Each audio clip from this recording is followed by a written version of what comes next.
తమిళనాడు విజయపరం అవుతుందా? విజయ్ వెంట ఓటర్లు ఉన్నారా? ఓటింగ్ శాతంలో విజయ్ వాటా ఎంత?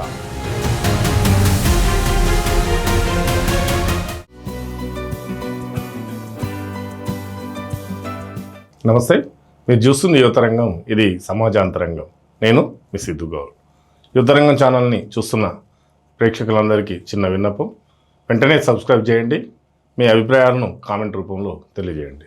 5 రాష్ట్రాల్లో జరిగినటువంటి ఎన్నికలు, అందులో అస్సాం, పుదుచ్చేరి, కేరళ, తమిళనాడు, వెస్ట్ బెంగాల్, ఈ 5 రాష్ట్రాల్లో ఎన్నికలు జరిగితే వెస్ట్ బెంగాల్, తమిళనాడు ఎన్నికలు మాత్రం దేశవ్యాప్తంగా చాలా ఆసక్తికరంగా మారాయి.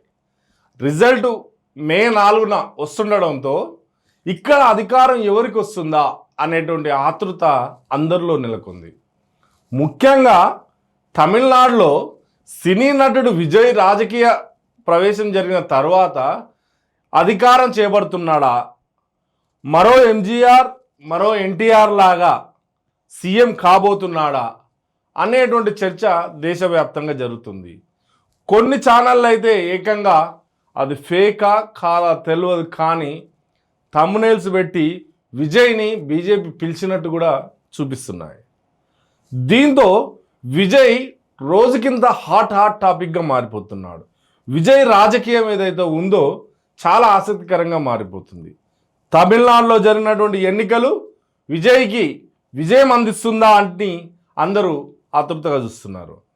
విజయ్ యొక్క మాటలు కూడా చూస్తే విజయ్కి ఎక్కడో ఆత్మవిశ్వాసం ఎక్కువ ఉంది, విజయ్కి విజయం దక్కుతుంది అన్నటువంటి నమ్మకంతో ఒక స్టేట్మెంట్ ఇచ్చాడని తెలుస్తుంది. నేను ఎదురు చూస్తుంటాను, గెలిచిన వారందరూ నా దగ్గరికి రండి, నేను మీకోసం ఎదురు చూస్తుంటాను అని చెప్పి ఒక స్టేట్మెంట్ ఇవ్వడం జరిగింది. అంతేకాదు మహాబలిపురంలో ఒక రిసార్ట్ను సైతం బుక్ చేసినాడు అనేటువంటి సమాచారం కూడా తెలుస్తుంది.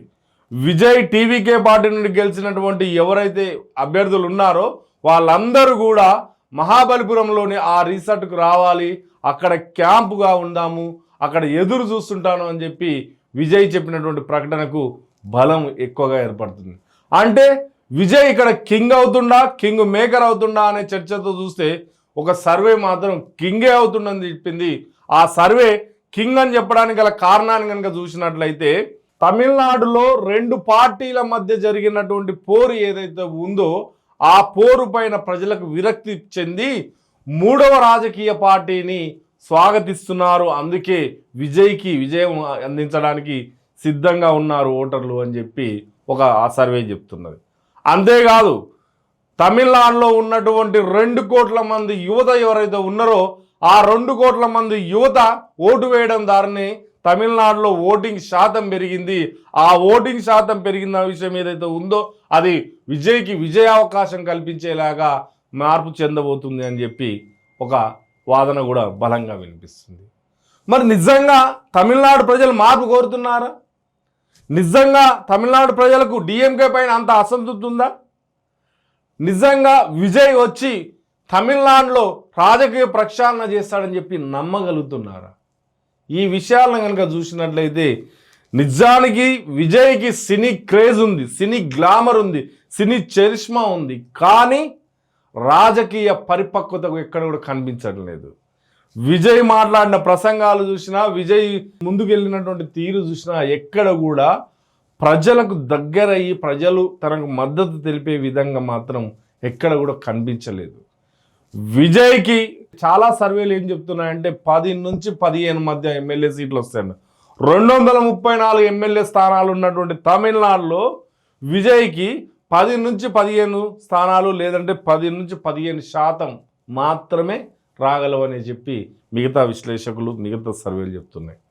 కానీ ఇక్కడ ఏదో కొంచెం మన ఆలోచనలు, మన యువతరంగం సర్వే, మన యువతరంగం యొక్క విశ్లేషణ కనుక చూసినట్లయితే విజయ్ కింగ్ మేకర్ కాబోతున్నాడు అనేది కాస్త తెలుస్తుంది.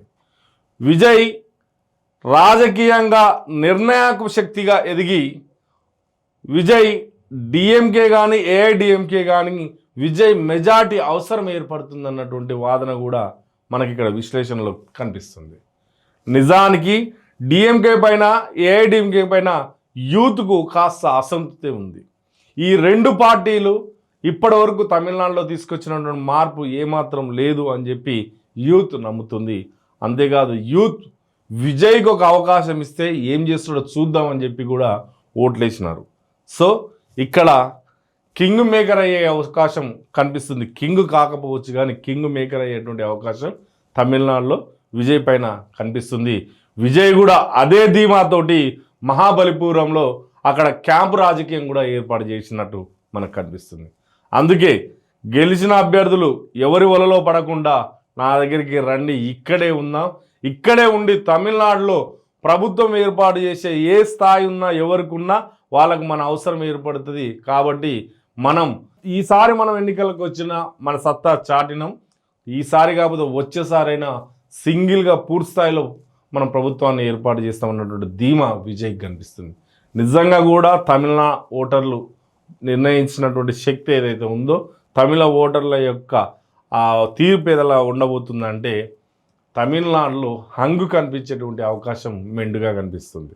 తమిళనాడులో ఆ హంగు కనిపించినప్పుడు విజయ్ అవసరం కీలకంగా మారబోతుంది. కాబట్టి విజయ్ కింగ్ మేకర్ అవుతాడనేది విశ్లేషణ ద్వారా తెలుస్తుంది, కొన్ని సర్వేల ద్వారా కూడా తెలుస్తుంది. So Vijay, all the best.